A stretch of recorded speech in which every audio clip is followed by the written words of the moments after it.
আল্লাহর কাছে কোন লোক যদি তাহাজ্জুদের নামাজ পড়ে কোন পুরুষ, সে যা সওয়াব পাবে নারী তাহাজ্জুদ পড়লে সেই সওয়াব পাবে না এমনটি নয়।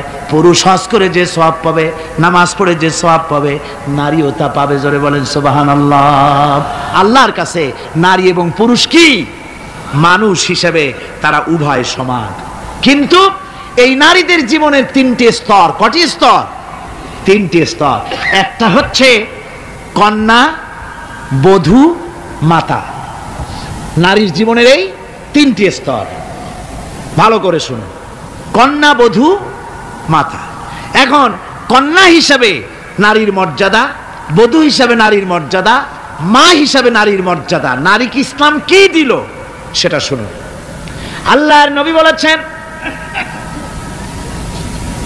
কোন ব্যক্তির যদি তিনটা কন্যা সন্তান হয় আর ওই তিনটা কন্যা সন্তানকে যদি সে আদব শিক্ষা দিতে পারে, ইসলামী তরবিয়াত দিতে পারে, আর যদি স্নেহ দিয়ে লালন পালন করতে পারে, তাহলে ওই কন্যার পিতা আর আমি মুহাম্মদ সাল্লাল্লাহু আলাইহি ওয়াসাল্লাম বেহেশতের ভিতরে পাশাপাশি অবস্থান করব। সুবহানাল্লাহ পড়ে।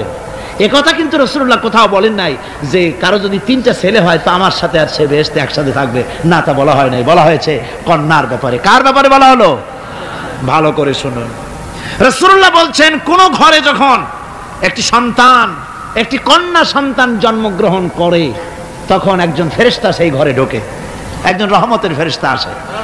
ওই রহমতের ফেরেশতা ঘরের মধ্যে ঢুকে বলে, আসসালামু আলাইকুম ইয়া আহলাল বাইত, হে ঘরের মালিকের আল্লাহর রহমত তোমাদের উপরে বর্ষিত হোক।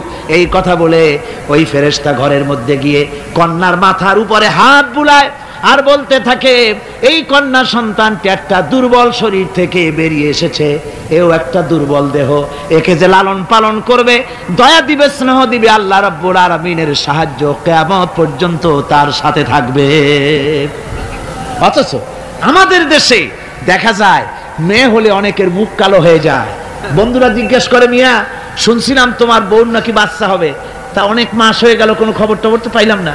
কয় যে ভাই, আশা করছিলাম যা তা হয় নাই, সেই জন্য টেলিফোনও করি নাই। কি হয়েছে? বলে একটা মেয়ে হয়েছে। হাসেন এরকম কপাল পোড়া আছে কিনা? কন বারবার মেয়ে হয় বলে স্ত্রীকে তালাক দিয়েছে, এমন ঘটনাও বাংলাদেশে ঘটেছে। বোর যদি বারবার মেয়ে হয় তাহলে সেজন্য কি স্ত্রী দায়ী? যদি মানুষের জন্য দায়ী হয় মেয়ে বারবার হওয়ার জন্য, তাহলে তুমি স্বামী, তুমি তুলসী দুধের দোয়া তুলসী পাতা হলে কি করে? তুমিও তো দায়ী তার জন্য। আসলে স্বামী স্ত্রী মেয়ে হওয়ার জন্য, ছেলে হওয়ার জন্য কেউ দায়ী না। এ কোরআনে কারিমে রব্বুল আলামিন বলেছেন, আমি যাকে খুশি শুধু ছেলে দেই, যাকে খুশি শুধু মেয়ে দেই, যাকে খুশি তাকে ছেলেও দেই, মেয়েও দেই, আবার যাকে খুশি আমি কিছুই দেই না। এটা আমার কুদরত। সুতরাং এতে মন কালা করার কিছু নাই। নবীজি বলেছেন, কন্যার পিতাদেরকে গালি দিও না। অনেকে টিটকারি করে, বারবার মেয়ে হয় ছেলে একটাও হয় না, সেই জন্য টিটকারি বটকারি করে। আল্লাহ নবী বলেছেন, মেয়ের পিতাকে গালি দিও না, ঠাট্টা করো না, যেহেতু আমি মুহাম্মদ রাসূলুল্লাহ সাল্লাল্লাহু আলাইহি ওয়াসাল্লাম, আমি মেয়েদের পিতা, আমি নিজে মেয়েদের পিতা, খবরদার মেয়েদের পিতাকে গালি দিও না। রাসূলুল্লাহ বলেছেন, আকাশের নিচে জমিনের উপরে খাদিজার মতো মহিলা আর নাই। সেই হযরতে খাদিজা রাসূলের 4টি মেয়ে পেটে ধারণ করেছিলেন। সুবহানাল্লাহ। মেয়ের প্রতি রাসূলুল্লাহ যথেষ্ট মহব্বত করতেন, মেয়েকে খুব ভালোবাসতেন হুজুর সাল্লাল্লাহু আলাইহি ওয়াসাল্লাম। হুজুরের কলিজার টুকরা ছিলেন মা ফাতিমা রাদিয়াল্লাহু তাআলা আনহা। হুজুর যখন কোথাও যেতেন সকলের শেষে দেখা করতেন ফাতেমার সঙ্গে, আর বিদেশ থেকে সফর করে এসে সকলের আগে দেখা করতেন ফাতেমার সঙ্গে। সুবহানাল্লাহ। রাসূলুল্লাহ আরো বলেছেন, তোমরা যখন বাজারে যাবে বা ব্যবসা করতে যাবে বা বিদেশে যাবে, আসার সময় যে সব হাদিয়া নিয়ে আসো। আমরা যখন বাইরে যাই, বাজারে যাই, কিছু হাদিয়া আনি না? জামা কাপড়, চকলেট ইত্যাদি আমরা আনে থাকি। রাসূলুল্লাহ বলেছেন, হাদিয়াগুলি তোমরা যারা বিদেশে যাও, বাজারে যাও, হাদিয়া আনবে, আর এনে ঘরের মধ্যে ঢুকে তা শুরু করবে মেয়েকে দিয়ে। প্রথমে দেবে মেয়েকে। সুবহানাল্লাহ। মেয়ের মর্যাদা ইসলামে সব চাইতে বেশি। কোন যুগে? যে যুগে মেয়ে হলে পরেই মাটির নিচে ঘেরে রাখতো, আছাড় মেরে মেরে ফেলে দিত। বেআইয়ি যামবিন কুতিলাত, কোন অপরাধে তাদেরকে হত্যা করা হলো আল্লাহ পাক কোরআনে কারীমের মধ্যে বলেছেন। তাদের অপরাধ আর কিছু না, তারা নারী, এই জন্য তাদেরকে মেরে ফেলা হতো। রাসূলুল্লাহ তাদের ইজ্জত দিলেন, সুবহানাল্লাহ বিহামদিহি। রাসূলুল্লাহ সম্মান দিলেন, ইজ্জত দিলেন তাদেরকে। কন্যা হিসাবে নারীর এই মর্যাদা। ফাতেমাকে রাসূল এত ভালোবাসতেন, ইন্তেকালের সময় হযরত ফাতেমা কাঁদতে কাঁদতে বেহুশ হয়ে যাওয়ার উপক্রম হয়ে গেছে। রাসূলুল্লাহ হযরত ফাতেমাকে ইশারা দিলেন। হযরত ফাতেমা তার কান নিয়ে রাসূলুল্লাহর মুখের কাছে লাগাই দিলেন। আল্লাহর নবী কি যেন বললেন কানে কানে, হযরত ফাতেমার কান্না বন্ধ হয়ে গেল। হযরত আয়েশা বলেন, মা রাসূলুল্লাহ তোমার কানে কানে কি বললো আর তোমার কান্না বন্ধ হয়ে গেল? হযরত ফাতেমা বলেন, ইয়া আম্মা জান, আমার আব্বা আমার কানে কানে বললো, মা ফাতেমা তুই কাঁদিস না, তোর কান্না আমার বরদাস্ত হয় না, তোমাকে কাঁদতে হবে না। আমি তোমাকে সুসংবাদ দিয়ে যেতেছি, আমি মরে যাওয়ার পর সর্বপ্রথম তোমার সাথে আমার দেখা হবে। রাসূলুল্লাহর এই ভবিষ্যৎবাণী হযরত ফাতেমা বুঝতে পেরেছেন যে হুজুরের ইন্তেকালের পরে আমার বেশি দেরি হবে না, আমিও তাড়াতাড়ি হুজুরের সাথে শামিল হতে পারবো। হুজুরের ইন্তেকালের 6 মাস পরেই হযরত ফাতেমা রাদিয়াল্লাহু তাআলা আনহা ইন্তেকাল করেছিলেন। কন্যা হিসাবে নারীর মর্যাদা ইসলাম অনেক অনেক গুণে বাড়িয়ে দিয়েছে। এই কন্যা শিশু, কৈশোর, যৌবন পেরিয়ে যখন যৌবনে তার বিয়ে হয়ে যায়, আল্লাহ রাব্বুল আলামিন তখন বলেন, ওয়া মিন আয়াতিহি আন খালাকা লাকুম মিন আনফুসিকুম আজওয়াজান লিতাসকুনু ইলাইহা ওয়া জাআলা বাইনাকুম মাওয়াদ্দাতান ওয়া রাহমা। আল্লাহ পাক বলেন, আমার নিদর্শনের ভিতরে এটু একটি নিদর্শন যে আমি তোমাদের থেকে তোমাদের জোড়া তৈরি করেছি, তোমাদের স্ত্রীদেরকে তৈরি করেছি, তোমাদের সাথে তোমাদের স্ত্রীর ভালোবাসা সৃষ্টি করেছি, মহব্বত সৃষ্টি করেছি। এই মহব্বত আমি আল্লাহ তৈরি করেছি। আর যখন বুড়ো হয়ে যায় মানুষ, স্বামী স্ত্রী যখন বুড়ো আর বুড়ি হয়, তখন আর ভালোবাসা থাকে না, তখন ওই ভালোবাসা সহৃদয়তার করুণায় আমি আল্লাহ পরিণত করে দেই। বুড়ার জন্য তখন বুড়ি ছাড়া আর উপায় নাই, বুড়িরও আর বুড়া ছাড়া উপায় নাই। তখন ভালোবাসা কোনো বিশেষ কোনো লক্ষ্য নিয়ে ভালোবাসা নয়, তখন একের উপরে অন্য একদম নির্ভরশীল হয়ে পড়ে। আল্লাহ পাক বলেন, এই অবস্থা আমি আল্লাহ সৃষ্টি করে দেই। সুবহানাল্লাহ বিহামদিহি। আল্লাহ পাক বলছেন, নারীদের উপরে, নারীদের সাথে, স্ত্রীদের সাথে ভালো ব্যবহার করো, ভালো ব্যবহার করো।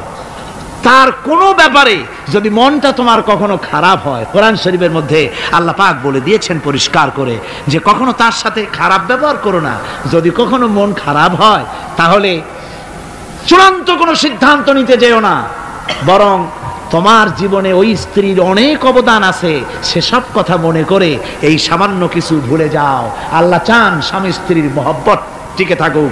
আল্লাহ পাকের কাছে তালাক হচ্ছে ঘৃণিত জিনিস, সবচাইতে ঘৃণিত হালাল হচ্ছে দুইটা, একটা হচ্ছে ভিক্ষাবৃত্তি আর একটা হচ্ছে তালাক। আল্লাহ পাক নারীকে বলেছেন, নারী আর পুরুষকে বলেছেন যে তোমরা হচ্ছে হুন্না লিবাসুন লাকুম ওয়া আনতুম লিবাসুন লাহুন্না, তোমরা পরস্পর পরস্পরের জন্য পোশাক পরিচ্ছদের মতো অঙ্গাঙ্গি ভাবে একের উপরে অপরের পরিপূর্ণ অধিকার তোমাদের রয়েছে। এই অধিকারের ভিত্তিতে, ভালোবাসার ভিত্তিতে জীবন গড়ার জন্য আল্লাহ পাক বলেছেন। তারপরে তার অর্থনৈতিক অধিকার তাকে দিয়েছে। আল্লাহ পাক মহারানাকে ফরজ করে দিয়েছেন। মহারানা কি করেছেন? ফরজ করে দিয়েছে। মহারানা ফরজ, এই ফরজকে একটা ট্র্যাডিশন হিসাবে গ্রহণ করা হয়। বড় লোকেরা শোনায়, মেয়ের বিয়ে কত, বিয়েতে মহারানা কত হয়েছে, বলে যে 11,07,373 টাকা 75 পয়সা। আদায় করে না মোটেও, বিরাট একটা অঙ্ক শোনায় দিল মানুষদেরকে। আমার ভাইয়েরা জেনে রাখুন, মহারানা যদি মহারানা তো বাঁধতে হবে ফরজ, মহারানা আদায় করতে হবে। এই মহারানার টাকা যদি আদায় করা না হয়, স্ত্রী যদি স্বেচ্ছায় স্বামীকে মহারানা মাফ করে না দেয়, তাহলে কিয়ামতের দিন আল্লাহর দরবারে ওই স্বামীকে জিনাকারীর কাতারে দাঁড়াতে হবে। জোরে বলেন নাউজুবিল্লাহ। মহারানার টাকা আপনি দিয়ে দিবেন তাকে। ওই মহারানার টাকা দিয়ে স্ত্রী যদি লক্ষ কোটি কোটি টাকার মালিক হয় ব্যবসা করে, তারপরেও স্ত্রীর সুখ শান্তি, রোগ শোক, খাওয়া পড়া সবকিছুর দায় দায়িত্ব কার? স্বামীর। সুবহানাল্লাহ পড়ে। নারীর অধিকার কত বেশি ইসলাম দিয়েছে। একটা মহিলা নির্বাচিত কলাম একটা বই লিখেছে, আমি ওই মহিলার নাম নিতে চাই না, আমার ঘৃণা করে। এই মহিলা লিখেছে যে রাসূলুল্লাহ বলেছেন পৃথিবীর সমস্ত জিনিস হচ্ছে ভোগের সামগ্রী, তার মধ্যে শ্রেষ্ঠ ভোগের সামগ্রী হচ্ছে নারী। নাউযুবিল্লাহি মিন যালিক, এমন কথা রাসূল বলেন নাই। রাসূল বলেছেন আদ-দুনিয়া কুল্লুহা মাতাউন ওয়া খায়রুল মাতাউদ দুনিয়া ইমরাতুস সালিহা। হুজুর বলেছেন পৃথিবীর সবকিছুই সম্পদ, এই সম্পদের মধ্যে শ্রেষ্ঠ সম্পদ হচ্ছে ন্যায়পরায়ণা নারী, সচ্চরিত্রা নারী শ্রেষ্ঠ সম্পদ, নিয়ামত। আর সেইটারে বানাইছে ভোগের সামগ্রী। আয়াত হাদিস তার ইচ্ছে মতো ব্যাখ্যা করেছে। সে লিখেছে যে এতদিন পুরুষ নারীকে ধর্ষণ করেছে, নারীদের কি হলো, তোমরাও পুরুষ ধর্ষণ করো। নাউজুবিল্লাহ পড়ে। এ আবার সরকারি চাকরি করে, তারপরেও মুসলমান দেশে এই শয়তানের চাকরিও থাকে। নাউজুবিল্লাহ পড়ে। আশ্চর্য কথা, আমি জানতে পেরেছি এই মহিলা অনেকগুলি স্বামী কর্তৃক পরিত্যক্তা, সেই জন্য পুরুষের উপরে তার দারুণ ঘৃণা, পুরুষের উপরে তার দারুণ ঘৃণা, ধর্মের উপরে তার দারুণ ঘৃণা। সে এখন কমিউনিস্টদের একটা বাছাই করা একটা লাঠি, এটা দিয়ে কোরআন হাদিসের অপব্যাখ্যা করে করে এগুলি সে করে যাচ্ছে নির্বিঘ্নে। সরকার কোনো কথা বলছে না। সরকার যে কথা বলছে না, এর জবাব সরকারকে দিতে হবে, আল্লাহর কাছে দিতে হবে, কোনো সন্দেহ নাই। আল্লাহকে গালি দেওয়া হচ্ছে, নবীকে গালি দেওয়া হচ্ছে, রসুলকে গালি দেওয়া হচ্ছে, বেহেশতকে গালি দেওয়া হচ্ছে, অথচ সরকার একদম চুপচাপ। নাটকের মধ্যে আরবি পড়া নিষেধ করা হচ্ছে। আমি প্রথম দিন বলেছিলাম, কি জানি নাটকের নাম, বারান্দা। আচ্ছা যাই হোক, সেই নাটকের মধ্যে দেখানো হচ্ছে যে আলিফ বা তাসা পড়াচ্ছে মৌলবি একজন, হোক না, একটা হিন্দুর স্ত্রী, মুসলমান সে, কিন্তু বউ হিন্দু, সে হয়েছে নায়িকা। সে এসে বলছে এসব বন্ধ করো, অ ক খ পড়ো। এই কথার জাস্টিফিকেশন হতো যদি ছেলেরা এ বি সি ডি পড়তে থাকতো, আর যদি বলা হতো সব বন্ধ কর, অ ক খ পড়, এর একটা যৌক্তিকতা ছিল, ঠিক না? পড়তেছে আলিফ বা তাসা, সব বন্ধ কর, তার মানে কি? আলিফ বা তাসা হলো কোরআন, এর মানে কি? কোরআন। সুতরাং টেলিভিশনের মাধ্যমে কোরআনকে বন্ধ করার চেষ্টা চালাচ্ছে ভারতের গোলামেরা। সরকার চুপ করে থাকছে, সরকার নীরব।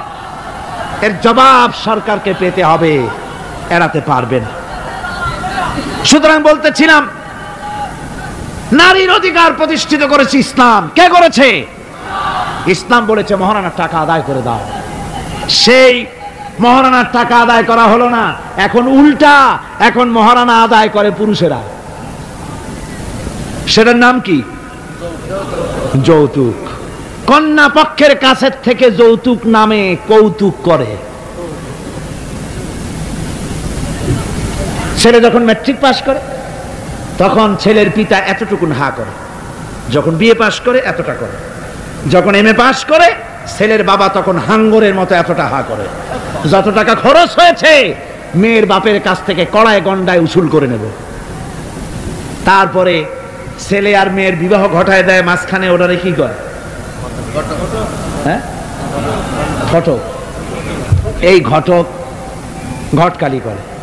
অমুকের ছেলে ইঞ্জিনিয়ার, খুব ভালো ছেলে, দারুণ ভালো। বলে কত ভালো?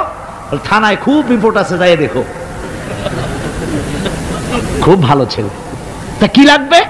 কালার টেলিভিশন লাগবে 10টা,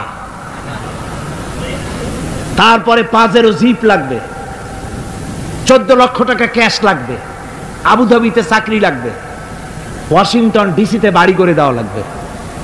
মানে মেয়ে জন্ম দিয়ে মেয়ের বাপ এমন পাপ করছে যে এইটা চালাতে গিয়া ছেলের বাপেরে তার 14 গোষ্ঠীর স্বাদ মিটাই দিতে হবে। এমন ছোট লোক, এমনই ছোট লোক কন্যার পিতার কাছ থেকে চাইয়ে চাইয়ে আদায় করে নেয়। এর চাইতে ভিক্ষুক, এর চাইতে খয়রাতি, এর চাইতে ছোট লোক আর কেউ হতে লজ্জা করা উচিত, শরম করা উচিত, মনে করা উচিত ওই লোক তো তার কলিজার টুকরাটাই আমাকে দিয়ে দিচ্ছে। 16 বছর 20 বছর লালন পালন করে কলিজার টুকরা মেয়েটাই তো আমাকে দিয়ে দিচ্ছে, আবার টেলিভিশন চাই কেন? ঘটক যা কন্ট্রাক্ট করলো যদি তার থেকে কিছু কম হয় বিয়া ভাঙ্গে যায়, তাহলে বোঝা গেল কি মেয়ে বিয়ে করলো না টেলিভিশন বিয়ে করলো? তাহলে মেয়েটে বাদ দিয়ে টেলিভিশন কিনে তাই নিয়ে ঘুমাও। নাউযুবিল্লাহি মিন যালিক। কপাল পোড়া মুসলমান। মুসলমান, যৌতুক মুসলমানদের জন্য দাবি করে আদায় করে নেওয়া জায়েজ নাই। আপনারা আমাকে জবাব দেন, শূকরের মাংস খাওয়া মুসলমানের জন্য কি হারাম? পায়খানা খাওয়া মুসলমানের জন্য কি হারাম? মনে রাখুন, শূকরের মাংস আর পায়খানা খাওয়া মুসলমানদের জন্য যেমন হারাম, যৌতুকের একটা সুতা দাবি করে আদায় করা ঠিক সেরকম হারাম। চিটাগং এবং চট্টগ্রামের বাইরের থেকে আগত মুসলমানেরা, আমি জিজ্ঞেস করতে চাই, যাদের ছেলে আছে যৌতুক নামের এই অপদার্থ কৌতুক মানবতার সাথে এই প্রহসন আদায় করে দাবি করে যৌতুকের টাকা গ্রহণ করার মতো শূকরের মাংস পায়খানা আপনারা খাবেন? জোরে বলেন খাবেন? যারা ছেলের পিতা আছেন, কোরআনের মাহফিলে হাত উঁচু করে আমাকে দেখাতে হবে, কন্যা পক্ষের কাছ থেকে দাবি করে একটা সুতা আদায় করবেন না। কারা তারা হাত উঁচু করে দেখান। হাত উঁচু করে রাখতে হবে। আলহামদুলিল্লাহ, হাত নামান, হাত নামান। আমি বলেছিলাম ছেলেদের পিতারা হাত তুলবে, কিন্তু বাচ্চা ছেলেরাও হাত তুলে ফেলেছে। অসুবিধা নাই, সব শিশুরা ঘুমিয়ে আছে। কি জানি, লক্ষ পিতা লক্ষ শিশু ঘুমিয়ে আছে। হ্যাঁ, সব শিশুদের অন্তরে। কাজে এই শিশুরাই একদিন পিতা হবে, তখন যেন আল্লাহ এই ওয়াদাটা তাদের মনে করায় দেন। জোরে কোন আমিন, জোরে বলেন আমিন। আপনাদের জানা মতে যদি যৌতুক কেউ আদায় করে টের পান, সালাম দিবেন না, তার সঙ্গে সামাজিক বয়কট করবেন, যেহেতু সে নারী নির্যাতনকারী। ঠিক কিনা বলেন? মা বোনেরা সম্মানের পাত্র, তাদেরকে বিয়ে করবেন সম্মান দিয়ে। আপনি টাকা দিয়ে বিয়ে করবেন, আপনাকে পয়সা দেওয়া হবে কেন? শ্বশুর যদি ইচ্ছে করে আপনাকে একটা কলম দেয়, শেরওয়ানি কাপড় দেয়, এই তো যথেষ্ট। আবার থালাবাটি ঘড়ি দিতে হবে, তুমি কি খয়রাতি? সম্মান থাকা উচিত, পার্সোনালিটি থাকা উচিত। শ্বশুরের টাকা দিয়ে বড়াই করবে, শ্বশুরের টাকা দিয়ে বাড়ি করবা, চাকরি করবা, লজ্জা করে না মুসলমান? নারী জাতির সম্মান আল্লাহ দিয়েছেন। কে দিয়েছেন? স্ত্রীকে রাসূলুল্লাহ কত ভালোবাসতেন। আল্লাহর নবী বলেছেন, আমার কাছে তিনটা জিনিস প্রিয়, একটা হচ্ছে সুগন্ধি, একটা হচ্ছে নামাজ, আর একটা হচ্ছে স্ত্রী। সুবহানাল্লাহ, স্ত্রী আমার কাছে প্রিয়। হুজুর বলেছেন, তোমাদের মধ্যে সেই ব্যক্তি উত্তম যে ব্যক্তি তার স্ত্রীর কাছে উত্তম। আমি আমার স্ত্রীদের কাছে উত্তম ব্যক্তি। সুবহানাল্লাহ। রাসূলুল্লাহ স্ত্রীকে কত ভালোবাসতেন। বিশ্ব নবী রাজনৈতিক কর্মকাণ্ড চালাচ্ছেন, যুদ্ধের দামামা বাজতেছে, চতুর্দিকে কত অশান্তি, সবকিছু চলছে, স্ত্রীর হক আদায় করতে ভুলে যাননি। রাতের বেলায় হযরত আয়েশার বয়স কম, তাকে নিয়ে রাসূলুল্লাহ একটু সুযোগ পেয়েছেন, বলছেন, আয়েশা সব তো ঘুমিয়ে, চলো আমরা একটু দৌড়াই। ওই যে দূরে একটা জিনিস দেখা যায়, দৌড় দাও, দেখি কে আগে যায়। দুজনে দৌড় প্রতিযোগিতা করলেন। দৌড় প্রতিযোগিতায় হযরত আয়েশা ফার্স্ট হলেন, হুজুর পিছনে পড়ে গেলেন। হযরত আয়েশা খুব আনন্দ করলেন যে আপনি কিন্তু আমার সাথে দৌড়ে পারলেন। পরবর্তী কিছু কাল যাওয়ার পর হযরত আয়েশা বলেন, হুজুর আজকে আবার বললেন যে চলো আয়েশা একটু দৌড়াই। হযরত আয়েশা বলছেন যে সেদিনের তুলনায় আমার শরীর একটু, আমি মুটিয়ে গেছি, শরীরটি স্থূল হয়েছে। আমি আজকে দৌড়ালাম কিন্তু পারলাম না, রাসূল আগে চলে গেলেন। আমি হাঁপাতে হাঁপাতে যখন হুজুরের কাছে চলে গেছি, হুজুর তখন মুস্কি হেসে আমাকে বললেন, আয়েশা ওই সেই দিনের জবাব আজকে দিয়া দিলাম। সুবহানাল্লাহি বিহামদিহি, সুবহানাল্লাহি বিহামদিহি। বিশ্ব নবী কত বড় আদর্শ বিশ্ব মানবতার জন্য। তিনি বলেছেন, আরাফাতের ময়দানে রাসূলুল্লাহ বলেছেন, তোমরা যেমন পড়বে তোমার স্ত্রীদেরকে তেমন পড়াবে, তোমরা যেমন খাবে তোমার স্ত্রীদেরকে তেমন খাওয়াবে। স্ট্যান্ডার্ড মেনটেন করবে। তুমি ভালো দামের কাপড় পরবে, স্ত্রীকে খারাপ দিবে তা নয়। অধিকার দুজনেরই সমান, স্বামী এবং স্ত্রী সমান অধিকার। কিন্তু আমরা তা বুঝতে পারি না, বুঝতে চাই না। আমরা অনেকে মনে করেছি বিয়ে যখন করছি তখন আমি তো নওয়াবজাদা নসরুল্লাহ খান, আর বউ তো কেনা দাসী না, সে কৃত দাসী নয়, তার মর্যাদা আছে, তার সম্মান আছে, তার সম্মান আপনাকে দিতে হবে। রাসূলুল্লাহ দিয়েছেন, আপনাকেও দিতে হবে। রান্না বান্না হতে দেরি হয়, কত গালাগালি শুনতে হয় নারীকে। আল্লাহর নবীর স্ত্রী হযরত আয়েশা বলেছেন, আল্লাহর নবী কাজ করে, মানুষের সঙ্গে কথা বলে, রাষ্ট্রীয় দায়িত্ব পালন করে ঘরের ভিতরে এসে যখন দেখেছেন রান্না হতে দেরি আছে, রাসূলুল্লাহ বিরক্ত হন নাই, ভ্রু কুঞ্চিত করেন নাই, চোখ মোটা করেন নাই, আমাকে কোনো কথা শোনার নাই, বরং আমার কাছে বসে রান্নায় আমাকে সহযোগিতা করেছেন। সুবহানাল্লাহ বিহামদি। এই হলো আল্লাহর রাসূল, এই হলো বিশ্ব নবী, স্ত্রীর সঙ্গে কি মহব্বত। সুবহানাল্লাহ বিহামদি। হুজুর মহব্বত করতেন স্ত্রীদেরকে। রাসূলুল্লাহর ঘরে দৌলত ছিল না, কিন্তু মহব্বত দিয়ে ভরা ছিল ঘরটা। হুজুরের ঘরে ফ্রিজ নাই, এসি নাই, হুজুরের ঘরে কার্পেট নাই, হুজুরের ঘরের মধ্যে জাজির নাই, তোশক নাই, বড় বড় কম্বল নাই, আরামের কোনো জিনিস নাই, মডার্ন ইকুইপমেন্টস কিচ্ছু নাই, দৌলত নাই, কিন্তু মহব্বত দিয়ে ঘরটা ভরা। হযরত আয়েশা বলেছেন, আমি পানি পান করে, যখন আমি পানি পান করে গ্লাস রেখে দিতাম, আল্লাহর নবী তখন গ্লাসের সেই জায়গায় ঠোঁট লাগাতেন যেখানে আমি ঠোঁট লাগায়া পানি পান করেছি। আমি গোশত চিবোতাম, রাসূলুল্লাহ আমার হাত থেকে গোশত টুকরা নিয়ে সেই জায়গায় চিবোতেন যেখানে আমি চিবোয়েছি। সুবহানাল্লাহ বিহামদি। আমার ভাইয়েরা, রাসূল তার স্ত্রীদেরকে মহব্বত করতেন, স্ত্রীরাও রাসূলকে মহব্বত করতেন দারুণ ভাবে। একবার হযরত আয়েশা সিদ্দিকা রাদিয়াল্লাহু তাআলা আনহা হুজুরকে গোসল করাতে ছিলেন, মাথার উপরে পানি ঢালতেছেন, হুজুর একটা চৌকির উপরে বা একটা তক্তার উপরে বসে আছেন। গোসলের পানির ভিতরে রাসূলুল্লাহ দেখতে পেলেন রক্তের মতো কি যেন প্রবাহিত হয়ে যাচ্ছে। হুজুর জিজ্ঞেস করেন, আয়েশা রে, পানির ভিতরে রক্তের মতো কি দেখা যায়? হযরত আয়েশা বলেন, হুজুর আপনি যখন বসেছিলেন অসতর্ক মুহূর্তে তক্তার নিচে আমার একটা আঙ্গুল পড়েছিল, পায়ের আঙ্গুলটা ফেটে বোধহয় রক্ত বেরোতেছে। রাসূলুল্লাহ তাড়াতাড়ি করে উঠলেন আর ওই আঙ্গুলকে ব্যান্ডেজ করে দিলেন। রাসূলুল্লাহ বললেন, আয়েশা রে, আঙ্গুল ফেটে গেছে, একটু আহাহু পর্যন্ত করলে না, এতক্ষণ তুমি কষ্ট করলে কেন? হযরত আয়েশা বলেন, ইয়া রাসূলুল্লাহ, ওটা তো একটা পায়ের আঙ্গুল, আয়েশার কলিজাটা ফেটে যদি রক্ত বেরোতো রাসূলুল্লাহকে উঠতে বলতে আমি পারতাম না। কি মহব্বত রাসূলের সাথে।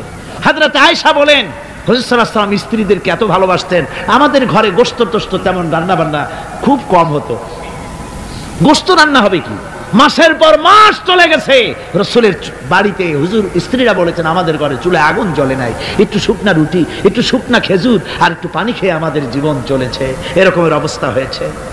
তারপরে এই অবস্থা চলেছে, এর মধ্যে যদি কখনো একটু গোশত আসছে, হুজুর যখন ছাগল ইত্যাদি ছাগল দুম্বা জবাও করেছেন, এই দুম্বার গোশত নিয়ে, ছাগলের গোশত নিয়ে রাসূলুল্লাহ নিজে বেরোতেন। হযরত খাদিজার বান্ধবী কোথায় আছে খুঁজে ওই বান্ধবীর কাছে গোশত পৌঁছে দিয়ে আসতে। হযরত আয়েশা বলেন, একদিন আমার ঘুম ভেঙে গেল, দেখি হুজুর আমার কাছে নাই, গেলেন কোথায়? খুঁজতে খুঁজতে যায় দেখি মসজিদে নববীর ভিতরে হুজুর হাত তুলে বসে আছেন, মোনাজাত করতেছেন। আমি পেছনে গিয়ে হাত তুললাম, আমি শুনতে পাচ্ছি নবীজি দোয়া করছেন, রব্বুল আলামিন কিয়ামতের ময়দানে যেদিন সন্তান তার পিতাকে ভুলে যাবে, মা তার সন্তানকে হারায় ফেলবে, ওই কঠিন হাসরের ময়দানে আমি যেন আমার খাদিজাকে হারাইয়া না যাই। মুনাজাতের শেষে হযরত আয়েশা বলেন, ইয়া রাসূলুল্লাহ, খাদিজার কথা আপনার এত কেন বারবার মনে পড়ে? একটা বুড়িরে বিয়ে করেছিলেন 25 বছর বয়সের সময়, 40 বছর বুড়ি, তার কথা কেন এত মহব্বত আপনার মনে পড়ে? তার থেকে যুবতী মেয়ে, সুন্দরী মেয়েকে আপনার স্ত্রী হিসেবে আপনি পান নাই। হুজুর বলেন, আয়েশা রে, খাদিজার সম্পর্কে এমন কথা তুমি আর বলো না, তোমরা সবাই আমার সুখের দিনের স্ত্রী, আর খাদিজা আমার এমন সময়ের স্ত্রী ছিল যখন মক্কায় আমার আশ্রয় ছিল না, তামাম মক্কা নগরীতে আমার আশ্রয় ছিল না।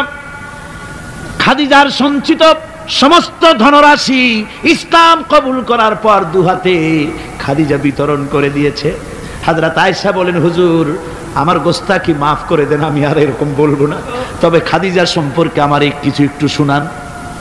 হুজুর বলেন, আয়েশা রে শোনো, গভীর রাত যত রাত হোক না কেন ইসলামের দাওয়াত দিয়ে দিয়ে গভীর রাত্রে আমি যখন বাসায় ফিরেছি, ঘরে এসেছি, দরজায় একটা মাত্র ডাক দিয়েছি, খাদিজা। অমনি দরজা খুলে গেছে। আমি জিজ্ঞেস করেছি, খাদিজা রে, যত রাত্রে আসলাম, যতবার আসলাম, একটা ডাকের বেশি লাগলো না, তুমি কি ঘুমাও না?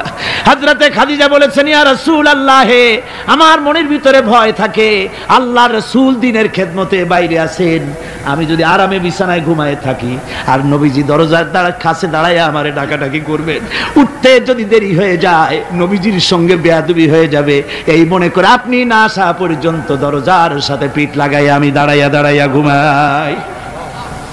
আমার ভাইরা, হযরতে খাদিজার ইজ্জত স্বয়ং আল্লাহ দিয়েছেন। কে দিয়েছেন?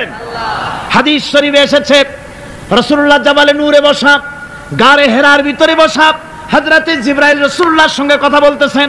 একটু পরে হযরতে জিবরাইল বলেন, ইয়া রাসূলুল্লাহ, আমি আর এখানে বসবো না, আমি এখন চলছি। আমি দেখতে পাচ্ছি খাদিজা আসতেছে আপনার জন্য খাবার নিয়ে। খাদিজা যখন আপনার কাছে পৌঁছে যাবে, আপনি খাদিজাকে শোনায় দিবেন আল্লাহ রাব্বুল আলামিন খাদিজাকে সালাম জানাইছে। সুবহানাল্লাহ। রাসূলুল্লাহর কাছে হযরতে খাদিজা যখন আসলেন, হুজুর বললেন, খাদিজা, আজকে তোমার জন্য দারুণ সুখবর। বলে কি? বলে আল্লাহ পাক, জিবরাইল কেবল উঠে গেল আমার কাছ থেকে, জিবরাইল বলে গেল আল্লাহ তোমাকে সালাম বলেছেন। হযরত খাদিজা কেঁদে ফেললেন, বললেন, ইয়া রাসূলুল্লাহ, আমার নারী জন্ম সার্থক, আল্লাহ আমাকে সালাম বলেছেন। এর জবাব কেমনে দিতে হয় হুজুর আমি তো জানি না, আপনি আমার পক্ষ থেকে আল্লাহর সালাম কিভাবে দেওয়া লাগে আপনি দিয়ে দিন, আমি তো বুঝি না কেমনে আল্লাহর সালামের জবাব দেব। হুজুর বললেন, খাদিজা, শুধু আল্লাহ নয়, জিবরাইলও তোমাকে সালাম বলে গেছে। হযরতে খাদিজা বললেন, হযরত জিবরাইলকে আমার সালামের জবাবটা ওয়ালাইকুমুস সালাম বলেন। হযরত খাদিজার এই মর্যাদা ছিল।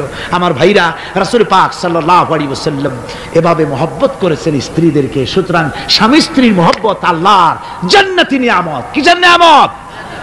যে ঘরের মধ্যে স্বামী স্ত্রীর মধ্যে মিল মহব্বত আছে, এটা বেহেশতের মতো, আর যেখানে মিল মহব্বত নাই, এটা জাহান্নামের মতো। ঠিক কি না? সুতরাং মহব্বত করুন, বেশি বেশি স্যাক্রিফাইস করুন, বেশি বেশি স্যাক্রিফাইস করুন। নারীদের ব্যাপারে বলা হয়েছে, পুরুষকে বলা হয়েছে অধিকার আদায় করো, সব ব্যাপারে সমান অধিকার, কিন্তু নারীকে একটা ব্যাপারে বলা হয়েছে, নারী শোনো, পুরুষের মর্যাদা তোমার চাইতে আল্লাহ রাব্বুল আলামিন বেশি দিয়েছেন। আর রিজালু কাওয়ামুনা আলান নিসা, নারীদের উপরে পুরুষের প্রাধান্য আল্লাহ পাক দান করেছেন। একদিন একজন সাহাবী বলেছিলেন, ইয়া রাসূলুল্লাহ, জংলি উট দেখলাম আপনার পায়ের উপরে সেজদায় পড়ে গেল, আপনি যদি আমাদেরকে অনুমতি দিতেন না, আপনাকে আমরা সেজদা করতাম। আল্লাহর নবী বললেন, মানুষ মানুষকে সেজদা করা, এ পারমিশন যদি আমি দিতাম, তাহলে দুনিয়ার সমস্ত স্ত্রীদেরকে বলতাম তারা যেন তাদের স্বামীকে সেজদা দেয়। স্বামীর মর্যাদা এখানে বেশি। সুতরাং অধিকার সমান, কোনো সন্দেহ নাই, কিন্তু স্বামীর একটা আলাদা মর্যাদা আছে, সেই সম্মানও তাকে দিতে হবে।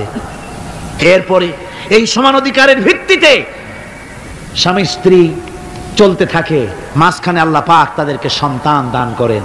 আল্লাহ তাদেরকে, নারীকে লেখাপড়ার অধিকার দিয়েছেন, ইসলাম তাকে লেখাপড়ার অধিকার দিয়েছে, শিক্ষার অধিকার দিয়েছে। হযরত আয়েশা সিদ্দিকা রাদিয়াল্লাহু তাআলা আনহা শিক্ষয়িত্রী ছিলেন, হাফেজা ছিলেন, হাদিসের হাফেজা ছিলেন, কোরআনের হাফেজা ছিলেন, হাজার হাজার সাহাবায়ে কেরামদের তিনি ওস্তাদ ছিলেন। সুবহানাল্লাহ পড়ে। নারীদের ব্যাপারে অধিকাংশ মাসালা হযরত আয়েশা সিদ্দিকা রাদিয়াল্লাহু তাআলা আনহার অবদান। সুবহানাল্লাহ। নারী যুদ্ধ করেছে, যুদ্ধের ময়দানে নারীর অধিকার আছে। নারী চাকরি করতে পারবে, নারী ব্যবসা করতে পারবে, নারী লেখাপড়া করতে পারবে, নারী সেনাবাহিনীতে যেতে পারবে, নারী সব করতে পারবে, কিন্তু পর্দার মাধ্যমে। কিসের মাধ্যমে? স্বামী এবং পুরুষ এবং নারী মাঝখানে একটা পর্দা থাকতে হবে। সে কথা একটু পরে বলছি। এবার এই বধূ কিছুদিন পর মা হয়ে গেল। কি হয়ে গেল? মা হয়ে গেল। মা যখন হয়ে গেল, মর্যাদা আরো এক ধাপ বেড়ে গেল। আল্লাহ রাব্বুল আলামিন মায়ের মর্যাদা বেশি করে দিলেন। আল্লাহ পাক কোরআনে কারীমের মধ্যে বলেন, ওয়াসাইনাল ইনসানা বিওয়ালিদাইহি ইহসানা হামালাতুহু উম্মুহু কুরহাম ওয়া ওয়াদাতুহু কুরহাম ওয়া হামলুহু ওয়া ফিসালুহু 30 শাহরা। আমি পৃথিবীর সমস্ত মানুষকে উপদেশ দিয়েছি, তোমরা তোমাদের মায়ের প্রতি সম্মান করো, এহসান করো। তোমার মা তোমাকে গর্ভধারণ করেছে অত্যন্ত কষ্টের সাথে, আর ডেলিভারিও করেছে কষ্টের সাথে। খবরদার মায়ের সাথে বেয়াদবি করো না। কে বলেছেন? আল্লাহ পাক বলেছেন মায়ের এহসান করো। আল্লাহ রাব্বুল আলামিন মা বাবার জন্য দোয়া করতে বললেন। আল্লাহ পাক বলেন মা বাবার সামনে যেন কখনো মাথায় ঝাঁকি দিয়া চোখটা মোটা করে মা বাবার সঙ্গে কথা বলো না। ওয়াকুল লাহুমা কাওলান কারীমা। মা বাবার সঙ্গে যখন কথা বলবে সম্মান সূচক কথা বলবে। আর মা বাবার জন্য আমার কাছে দোয়া কর। কে শিখায়? আল্লাহ। কে শিখান? আল্লাহ বলছেন বান্দারে তোর মা বাবার জন্য আমার কাছে দোয়া করবি।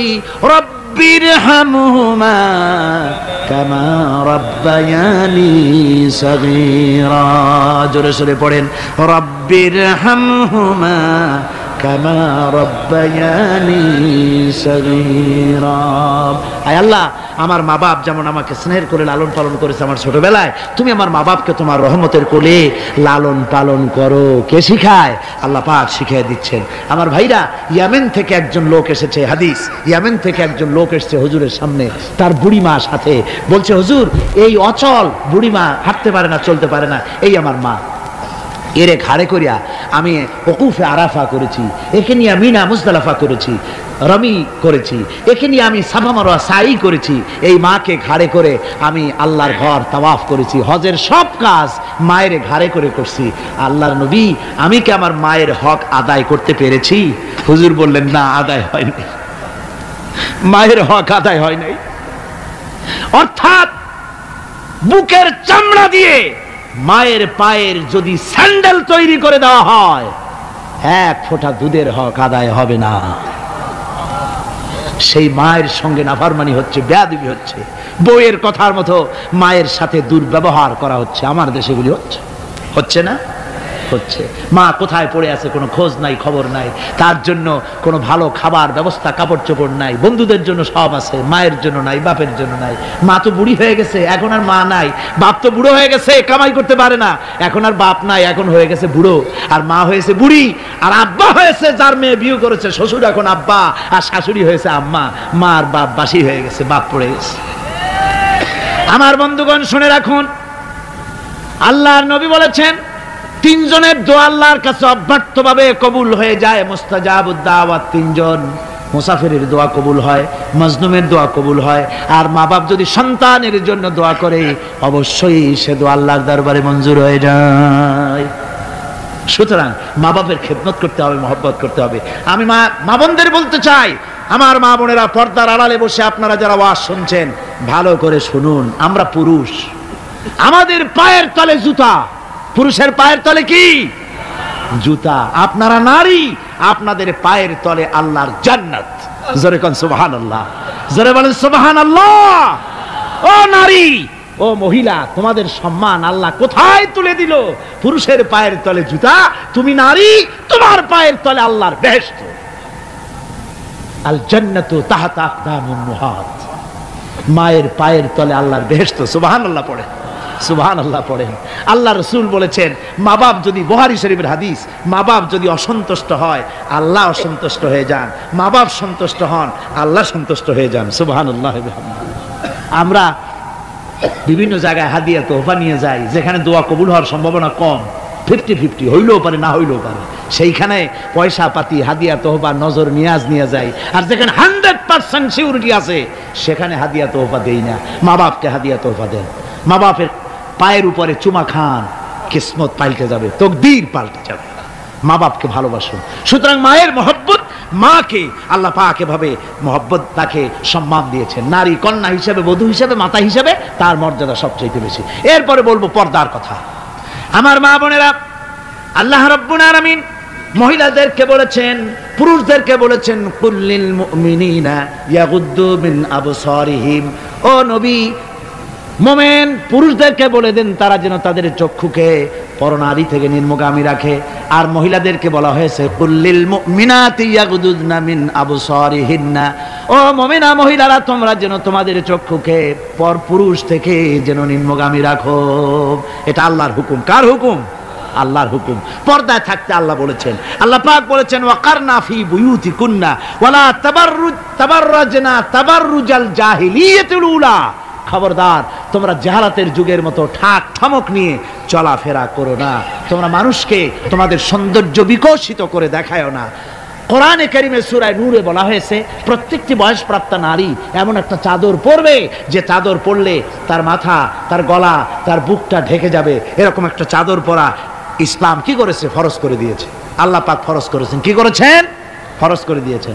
মা বোনেরা, আপনারা মেহেরবানি করে এমন একটা চাদর পরবেন। আজকাল ওড়না আছে ঠিকই, কিন্তু ওড়না যে অর্থে ব্যবহার করতে বলা হয়েছে ওই অর্থে নাই। এখন ওড়না মেয়েরা অনেক ক্ষেত্রে মাফলারের মতো গলায় ঝুলাই রাখে, গামছার মতো ঝুলাই রাখে, এরকমের জন্য ওড়না ব্যবহার করতে বলা হয় নাই।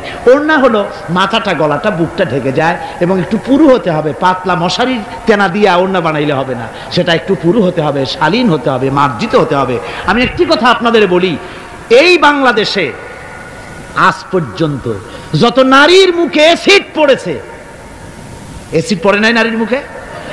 বখাটে ছেলে যুবতী মেয়ের উপরে আকৃষ্ট হয়ে তাকে বিয়ের প্রস্তাব দিয়েছে বা কুপ্রস্তাব দিয়েছে, সে প্রত্যাখ্যান করেছে, পরে তার মনের ঝাল মিটাবার জন্য মুখে অ্যাসিড মারছে।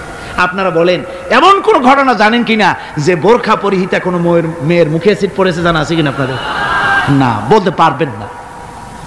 বোরখা পরা মেয়েদের উপরে এগুলি হয় নাই। কারণ হলো সে আল্লাহর হুকুম রক্ষা করেছে। যে বোরখা পরেছে, চাদর পরেছে, সে কার হুকুম রক্ষা করেছে? ওই মহিলা আল্লাহর হুকুম রক্ষা করেছে। এবার আল্লাহর দায়িত্ব হয়েছে তার শরীর, তার ইজ্জতকে হেফাজত করা। মেয়েরা যদি ঠোঁটে রং লাগায়া মাথার চুল খোলা রেখে রাস্তায় ঘোরে, রিকশাওয়ালা পর্যন্ত ডাকে ভাবি সাহেবা, দোকানে গেলে দোকানদার কয় আপা, আর যদি বোরখা পরা থাকে যে দেখে সেই কয় খালাম্মা, চাচি আম্মা, সম্মান করে কথা বলে। ঠিক কিনা কর? সুতরাং আমার মা বোনেরা, আপনাদের সম্মান আপনারা বজায় রাখুন, আপনার মেয়েদের মর্যাদা আপনারা বাড়ান। আপনারা হচ্ছেন হযরতে খাদিজার উত্তরসূরি, সুমাইয়ার উত্তরসূরি, হযরতে খাওলার উত্তরসূরি, হযরতে আয়েশার উত্তরসূরি। এই বাংলার জমিনে আপনাদেরকে জিহাদের ময়দানে আসতে হবে ইনশাআল্লাহ। সবাই বলেন ইনশাআল্লাহ। পুরুষের পাশাপাশি বাংলাদেশেও মহিলারা বোরখা পরিহিতা হয়ে আল্লাহর দ্বীন কায়েমের জন্য যদি প্রয়োজন হয়, হাজার হাজার মহিলা রাস্তায় মিছিলে বের হবে ইনশাআল্লাহ। সময় আসতেছে, তরুণ, যুবক, মা বোন সবাইকে এই জিহাদে অংশগ্রহণ করতে হবে। এখন আমি মা বোনদেরকে কয়েকটা দায়িত্ব দিচ্ছি। শুধু ওয়াজ শুনলে তো হবে না, কিছু দায়িত্ব পালন করতে হবে। সে দায়িত্বটা হচ্ছে এই যে আপনারা আপনাদের সংসারটাকে ইসলামের দুর্গ বানান।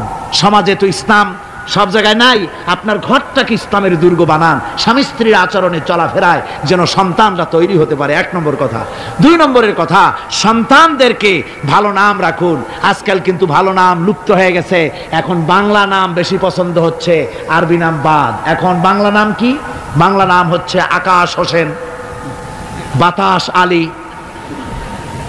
তারপরে সাগর খাতুন, সৈকত বেগম ইত্যাদি, বিপুল, এই সব নাম হয়েছে এই বাংলা নাম।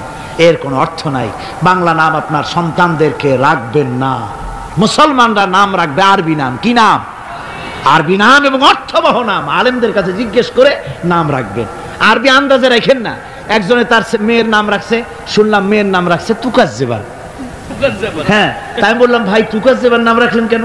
কয় যে কোরআন শরীফে দেখলাম তুকাজ্জেবানরে আল্লাহ খুব ভালোবাসে, সূরা আর রহমানে 33 বার এই নামটা আল্লাহ নিছে, সেই জন্য মহব্বত করে তুকাজ্জেবান নাম রাখছি মেয়ের। দেখেন কথা।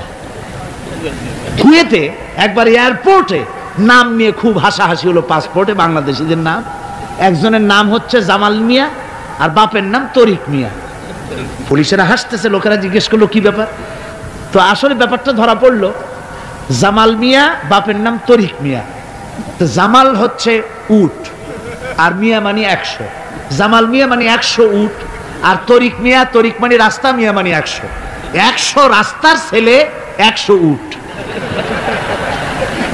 তো নাম আন্দাজে আরবি হলেই তো রাখা যাবে না, একটু জিজ্ঞেস করতে হবে আলেমদের কাছে যে একটা আমার ছেলে হয়েছে, মেয়ে হয়েছে, একটা ভালো নাম রেখে দেন। তো তাদের কাছ থেকে অর্থবহ নাম নিয়ে আপনারা রাখবেন। এটা হলো 2 নম্বরের কথা। 3 নম্বরের কথা হচ্ছে ছেলে মেয়েদেরকে আদব লেহাজ শিখাবেন, চরিত্র শিখাবেন, আদব শিখাবেন।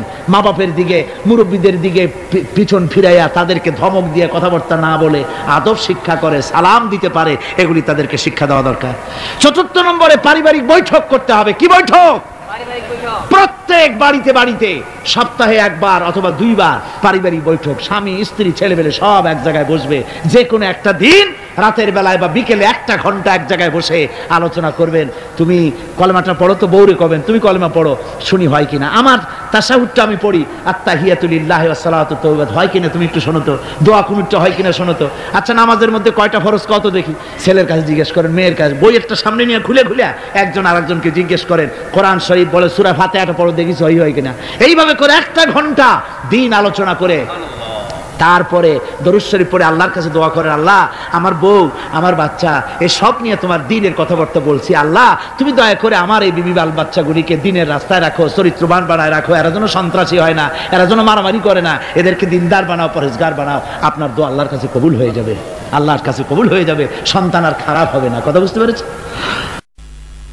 স্বামী চাকরি করে, যা বেতন পায় তা দিয়া চলে না। স্ত্রী তখন বলে, মেয়া তুমি চাকরি করো, তোমার একই চাকরি আরেকজনে করে, পাশের বাসার বল্টু মিয়ার বাপ। তার বাড়িতে যদি এসি আর ফ্রিজ আসতে পারে, তোমার বাড়িতে আসে না কেন? তুমি পারো না কেন? তুমি পুরুষ না আর কিছু? বেচারা প্রত্যেকদিন খাবারের সময় বউর এই ধরনের ধাক্কা মারা কথা শুনে শুনে শেষ পর্যন্ত এই ভালো লোকটা বাধ্য হয় বাম হাতে টাকা কামাই করা, ঘুষ খেতে বাধ্য হয়। ঠিক কিনা কন? আবার অনেক স্ত্রী এমন আছে, স্বামী ঘুষখোর, আল্লাহর ভয় দেখায়া তার কাছে আবেদন নিবেদন করে আস্তে আস্তে এভাবে করে স্বামীকে খারাপ পথ থেকে ফিরায়। আছে না?